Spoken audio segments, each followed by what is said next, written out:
오늘은 우리가 사사기 7번째 시간으로 현혹되지 말라라는 제목으로 같이 말씀을 나누도록 하겠습니다. 가나안 1세대가 다 죽고 가나안 2세대들에 대해서 소개하기를 1절에 보면 가나안의 모든 전쟁을 알지 못한 이스라엘을 시험하려 하시며 라고 말씀하십니다. 가나안 2세대들은 전쟁을 알지 못하는 세대라 그랬어요. 그래서 하나님께서 그들을 시험하십니다. 하나님은 항상 우리를 시험하십니다. 그 시험은 야고보서에 말씀하시는 것처럼 야고보서 1장에 하나님은 시험하지 않으신다 할 때 그 시험과는 다른 단어를 씁니다. 영어로는 하나님께서 우리를 시험하신다 할 때 그 단어는 테스트라는 단어를 쓰고 있고, 그리고 하나님은 우리를 시험하지 않으신다 할 때 그 단어는 템테이션이라는 유혹을 쓰고 있어요. 그러니까 하나님은 우리를 미혹하거나 유혹하지 않죠. 그건 사단이 하는 일입니다. 미혹하고 유혹하는 일은 우리를 넘어뜨리고 우리를 실족하게 만들기 위한 것이고, 테스트는 말 그대로 우리의 실력을 체크하는 겁니다. 우리의 실력을 체크하고 우리의 실력이 어떤지를 확인하고, 그래서 우리의 실력이 부족하면 그 부족함을 알고 하나님께 엎드리게 하기 위해서 하나님께서 우리에게 끊임없이 테스트를 하세요. 그래서 오늘 본문에도 시험하신다라는 표현을 하고 있고, 그리고 2장에도 우리가 어제 봤던 것처럼 2장 22절 한번 읽어볼까요? 22절입니다. 시작.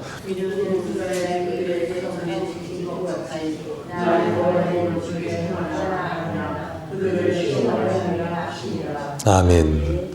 하나님께서 그 남겨두신 백성들을 그 두신 이유는 그들을 시험하려 하신다 그러셨어요. 하나님께서 광야에서 이스라엘 백성들에게 만나를 주실 때도 하나님께서 그들의 하나님의 말씀을 순종하는가 보려고 시험하신다 그러셨어요. 그래서 매일 아침 만나를 거두게 하셨고, 6일째는 안식일을 위해서 7일째 것까지 이틀치를 거두게 하셨습니다. 그런데 이스라엘 백성들은 처음에는 많이 거두고, 그래서 거두어둔 것이 벌레가 나고 썩고 악취가 나니까 6일째는 또 어떻게 해요? 거두지를 않아요. 그러니까 하나님의 말씀을 있는 그대로 순종하지 않고 뭐합니까? 자기 생각대로 합니다. 그래서 처음에는 많이 거두다가 썩으니까는 이틀치 거두라 그래도 하루치만 거둡니다. 참 순종을 못하는 게 우리들이죠. 왜냐하면 내 생각이 너무 강해서 그래요. 내 생각과 하나님의 생각이 안 맞으면 하나님의 말씀을, 하나님의 생각을 따라서 내 생각을 내려놓을 줄 알아야 되는데 그걸 굽히지 않고 끝까지 주장하는 거예요. 그렇기 때문에 하나님의 말씀에 순종이 잘 되지 않죠. 그래서 하나님께서 2절에 보면 뭐라 그러세요? 전쟁을 알지 못하는 자들에게 그것을, 전쟁을, 그리고 하나님을 가르쳐 알게 하려고 하사 남겨두신 이방 민족들이라고 말합니다.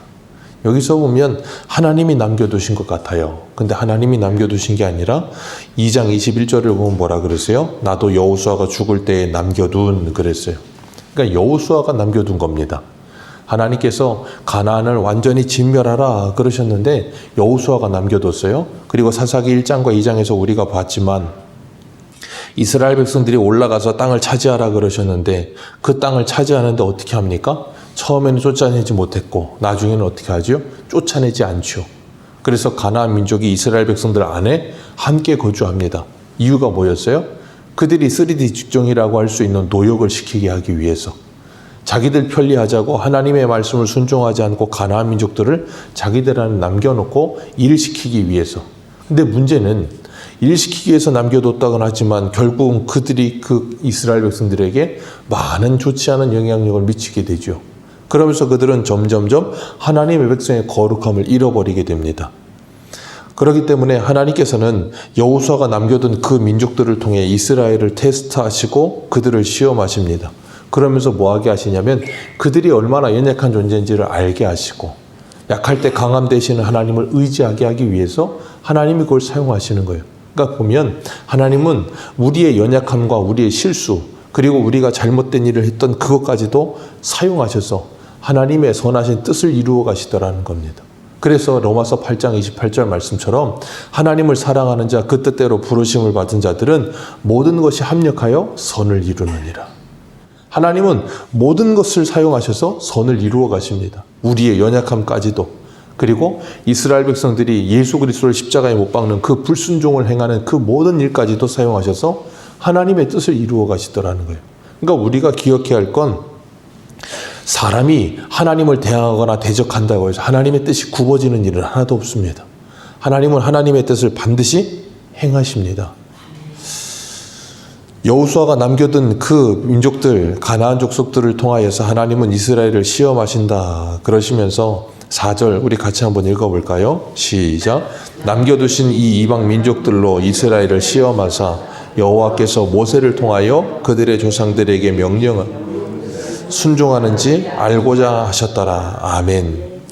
순종하는지 알고자 하셨더라. 그러시면서 하나님께서 시험에 대한 말씀을 3번이나 반복하세요. 2장 22절에도 그렇게 말씀하셨고, 그리고 3장 1절에도 말씀하셨고, 3장 4절에도 하나님이 시험하신다라는 표현을 계속해서 반복하십니다. 우리를 시험하시기 위해 우리가 남겨둔 것들, 하나님이 그것들을 통해서도 우리를 훈련하시고 가르치시는데 5절에 보면 그들이 어떻게 돼요? 남겨두신 그 이방 민족들로 이스라엘을 시험하시는데 그들이 그들 가운데 거주합니다. 몰아내는 게 아니라 그들 가운데 거주합니다. 그리고 어떻게 해요? 6절을 보니까 그들의 딸들을 맞아 아내로 삼습니다. 그리고 자기 딸을 그들의 아들들에게 줍니다. 생각해 보세요. 이스라엘에 결혼할 남자, 여자가 없었을까요? 충분했을 거 아닙니까? 2세대가 들어갈 때 60만 명이 넘었어요. 남자만. 그러면 여자들도 그만큼 있었다는 말이고, 그렇다고 하면 이스라엘 백성들은 자기들끼리 얼마든지 하나님께서 이방인과 결혼하지 말라고 했으니까 자기들끼리 얼마든지 결혼해서 살 수 있는 여자와 남자들이 충분했습니다. 그런데 왜 가나안의 딸들과 가나안의 아들들에게 그 딸들을 데려오고 자기 딸들을 그들에게 주었을까요? 이유는 하나죠. 그들이 매력적인 거예요. 믿지 않는 민족들이라 할지라도 그들이 매력적인 겁니다. 오늘날 우리도 그렇잖아요. 믿지 않는 가정에다가 우리 자녀들과 결혼시키는 일, 오늘날은 너무나도 쉽습니다. 왜요? 매력적이거든요. 이쁩니다. 조건이 좋습니다. 어떤 스펙이 좋습니다. 여러 가지로 풍부합니다. 그러니까 뭐예요? 믿는 사람과 결혼시키는 것보단 더 좋다고 생각이 드는 거예요. 그러니까 그들하고 결혼하는 것을 서스럼 없이 생각해요. 하나님은 분명히 말씀하셨어요. 신명기에 보면 이스라엘 백성들에게 그 가나안에 너희들이 들어갔던 그 땅에 있는 백성들과 연혼하지 말라고 막으셨습니다. 그런데 그걸 시작하죠. 그런데 문제는 그게 언제까지 가냐면 구약 끝날 때까지 갑니다. 우리 한 군데 볼까요? 느헤미야 한 군데 보겠습니다. 느헤미야 13장입니다. 에스라도 그렇고 느헤미야 13장 23절.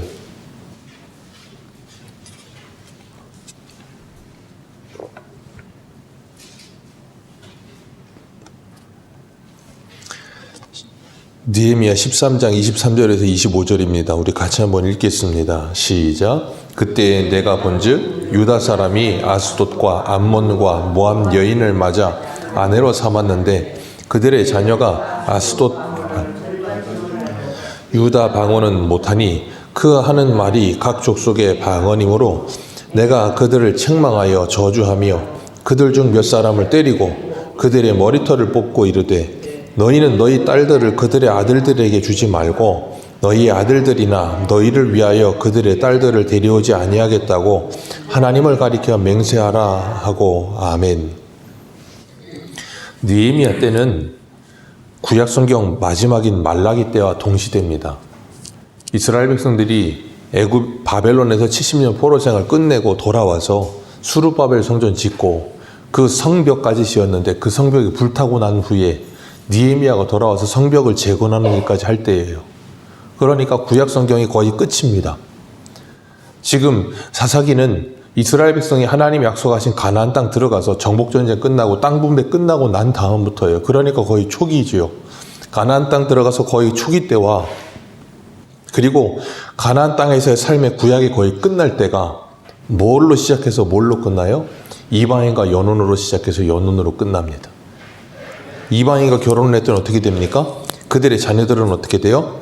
아스돗 방언, 가나안 방언은 절반쯤 하는데 유다 방언은 뭐예요?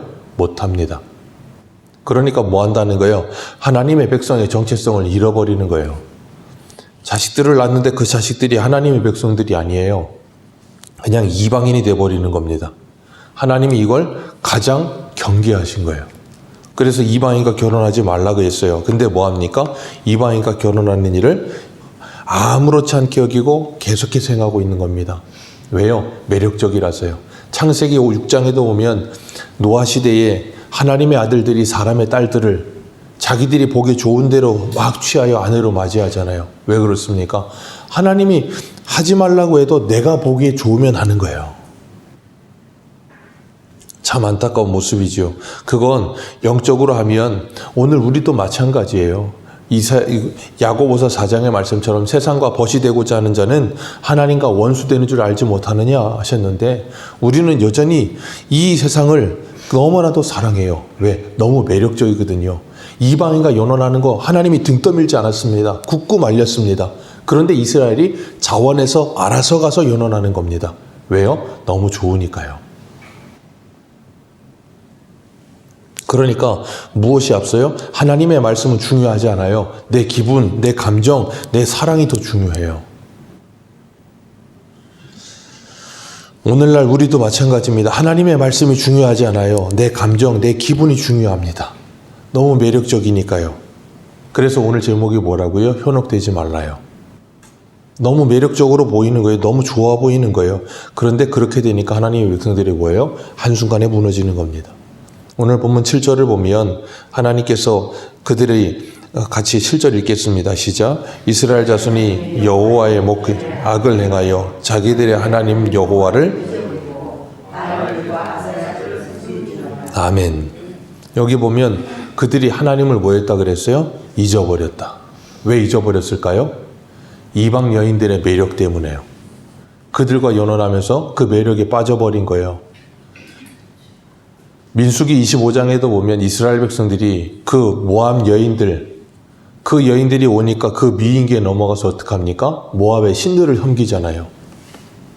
열왕기하에 보면 솔로몬이 그 애굽 여인하고 결혼을 하고 그리고 이방의 여인들하고 계속해서 연혼을 합니다. 그래서 여자가 아내가 1000명이라 그러잖아요. 그리고 결국은 어떻게 됩니까? 하나님께서 솔로몬에게 직접 나타나셔서 그에게 너는 이방의 여인들과 결혼하지 말고 그 신들을 섬기지 말라고 직접 막으셨어요. 2번이나.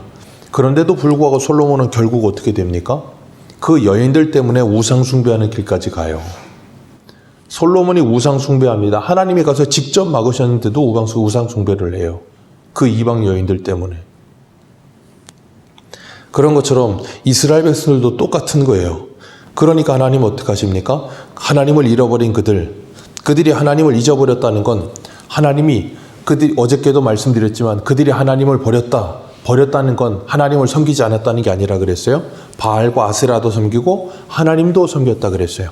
하나님을 잊어버렸다는 건 그들이 정말로 하나님을 아예 그냥 기억지도 않고 생각지도 않고 살았다는 게 아니에요. 어떻게 한다는 거냐면 우리가 일상 속에서 하나님을 생각하지 않는 것과 똑같은 거예요. 하나님을 잊어버렸다. 그들이 제사 안 드렸을까요? 열심히 드립니다. 때 되면 제사는 열심히 드리는데 일상 속에서 하나님을 잊어버리고 사는 거예요. 오늘 우리도 그렇지 않습니까? 세상을 살다 보면 너무 바빠요. 정신없이 삽니다. 그러다 보니까 하루에 한 번도 하나님을 생각하지 못할 때가 많아요. 일하다 보면 뭐 하다 보면 정신없이 그 일에 집중하다 보니까 하나님의 생각이 안 나요. 그러니 다른 사람과 관계 속에서 대화 속에서 어떤 일을 선택함에 있어서 하나님은 우리의 생각 속에 한 번도 떠오르지 않고 그러니 우리의 선택과 기준은 뭘 위해서요? 내 눈에 보기 좋은 것, 내게 이익이 되는 것을 선택하지 이것이 신앙적인가, 이것이 하나님을 기쁘시게 하는 것인가를 생각을 못한다는 거예요. 그게 뭐예요? 하나님을 잊어버리는 거예요. 하나님께서 오늘 본문에 그렇게 되니까 어떡하세요? 이스라엘 백성을 메소포타미아 왕 구상 니사다임이라는 왕에게 팔아버리셨다. 그렇게 말씀하세요. 하나님이 그들을 파셨지만 결국은 누가 팔려간 거예요? 그들 스스로 팔려간 거예요. 왜요? 너무 매력적이라서요. 너무 매력적이라서 그들에게 팔려가는 겁니다. 그래서 그들이 거기서 8년을 섬기면서 어떡합니까? 그 고통과 괴로움에 짓눌리게 되는 거예요. 너희들이 그렇게 원하는 이방 생활 니들 하고 싶은 대로 해봐라. 그리고 내버려 두시는 거예요. 그랬더니 어떻게 돼요? 9절 이스라엘 자손이 여호와께 부르짖으매. 왜 부르짖습니까? 이 구산 리사다임이 너무나도 이스라엘 백성들을 힘들게 하는 거예요. 그러니까 부르짖는 겁니다. 안 그러면 부르짖지 않죠. 우리가 출애굽기에도 보면, 출애굽기 1장에 보면 요셉을 알지 못하는 새로운 왕이 나타납니다. 요셉을 아는 왕이 있을 때까지만 해도 이스라엘 백성들이 애굽에서 사는 일이 편안했어요. 왜? 요셉이 총리였었고, 그 다음에 요셉을 아는 왕도 요셉이 이집트를 이렇게, 애굽을 이렇게 창성하게 해놨으니까 그 민족들에게 잘해줬겠죠. 근데 요셉을 알지 못하는 새로운 왕조가 나타나기 시작하니까 이스라엘 민족의 숫자는 그에게 부담인 거예요. 그러니까 어떻게 합니까? 그들을 힘들게 하고 어렵게 하죠. 힘들게 하고 어렵게 하니까 이스라엘 백성들이 뭐예요? 하나님께 부르짖습니다. 그래서 하나님이 그때 하나님의 때가 되어서 모세를 준비시키신 거예요. 하나님은 언제나 부르짖음의 그 소리를 들으시고 하나님의 때에 하나님의 일을 하십니다. 그리고 부르짖게 만드세요.